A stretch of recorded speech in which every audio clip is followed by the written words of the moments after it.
If you've seen my last video, you'll know that I suddenly, very impromptu, changed my theme for the Camembert. This meant replacing all of the villages that I had for my originally a sleepy rural farm town and changing it to a lush spring blossom island. I haven't started the designing yet, but I have redesigned all of the villages' houses. Now, one thing that I did kind of want to focus on with these builds was to make sure that they did still feel like they belonged to that villager, like that their personality was still shining through. I kept that in mind the entire time I was building these houses, and I think I kind of made that happen. Let's take a look. First up, we have Shino. Now, Shino's home kind of suited the theme already, but I did want to give it a redesign. Here's what it looks like originally. It's a pretty nice house, but here's what I did. I made it a much more lush green build with a view out into the forest and just a few things like I gave her a lot of art, which you'll see in a minute, and I made it look pretty cozy, I think.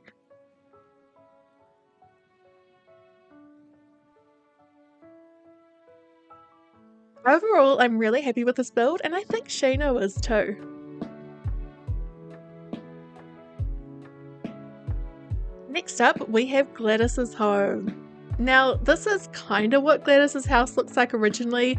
I couldn't get a picture without her DIY table. Normally there's a massive loom in the middle of the room, which I moved to the corner and made this amazing build. Isn't it awesome? I'm tooting my own horn here, but I kind of love it. I wanted to keep as much of Gladys's original items in her house as I could. So there's a kimono, there is the loom, and one or two other items, but just make it a peaceful home with, just like Shino, a look out onto the forest.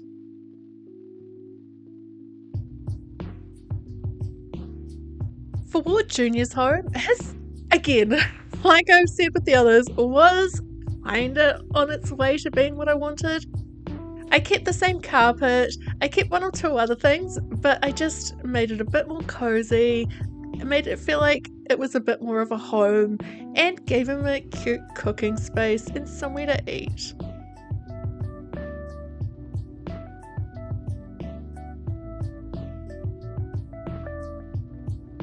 This is one of the first builds that I did, so I'm pretty happy with how it turned out because I was still figuring out how I wanted things to look at that point.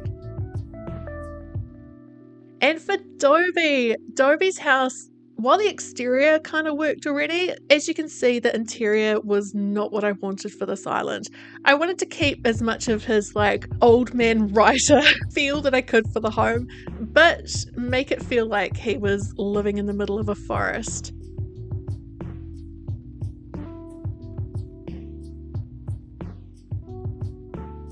And ignore that blimmin' kitchen in the corner. I did not put that there. Dobie was cooking earlier in the day and the bench that I actually put there didn't return when it stopped cooking.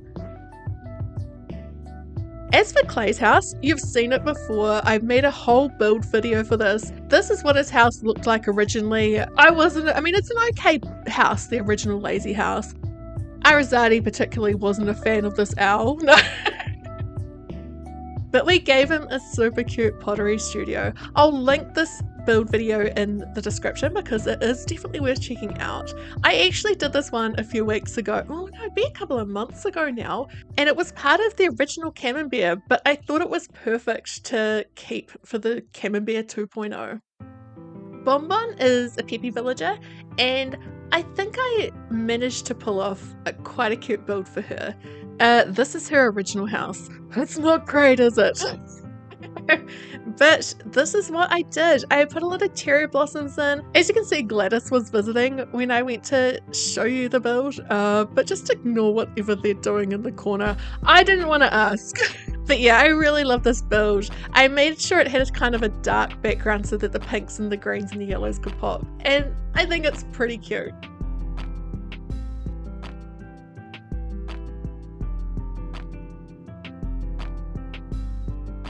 And now we have June's house.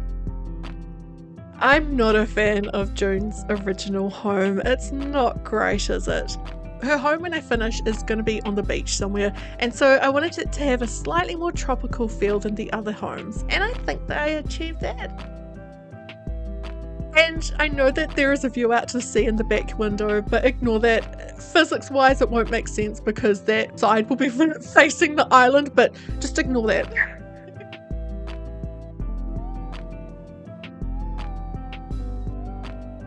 Next up we have Genji. Genji's house is pretty amazing already.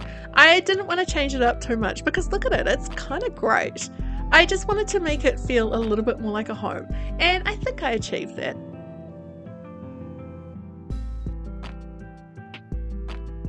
It still has that kind of, I don't want to say damp, but it's got the swamp flooring, and just I wanted to keep that kind of feel, but just make it feel a little bit more full and lush. And yeah, I think it's pretty close to what I wanted.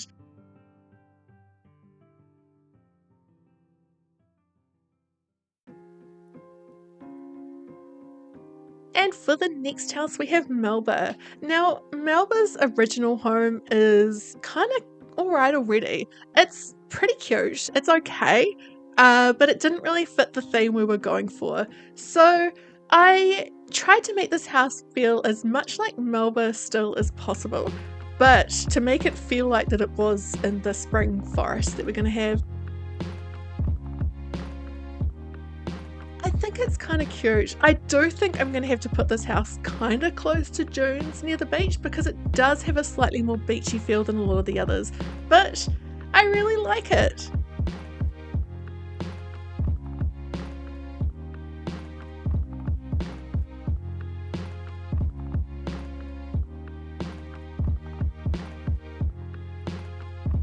Pico's house was another one that I wanted to make sure the personality of the original house still came through in the new build. So this is the original house, not my photo as you can tell, but this is what I did. I really like it now. I think it's just a bit more cozy, and she has a spot to have tea. Ignore the DIY table because obviously I did not put that there. Normally there is a bench with some slippers.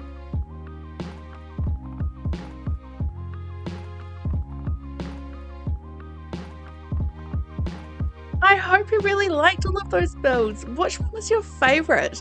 I am so motivated with the next steps for Camembert, and I can't wait to work on this island further. Next up we have to do all the terraforming and everything else, and it's gonna take a lot longer than the houses did, I think, but I am ready for it. Let me know in the comments what you loved about these builds, what you didn't love, whether you think I did a terrible job. And which one is your favorite? Thank you so much for watching. Do like this video and subscribe if you haven't yet. Stay fresh, cheese bags. Bye.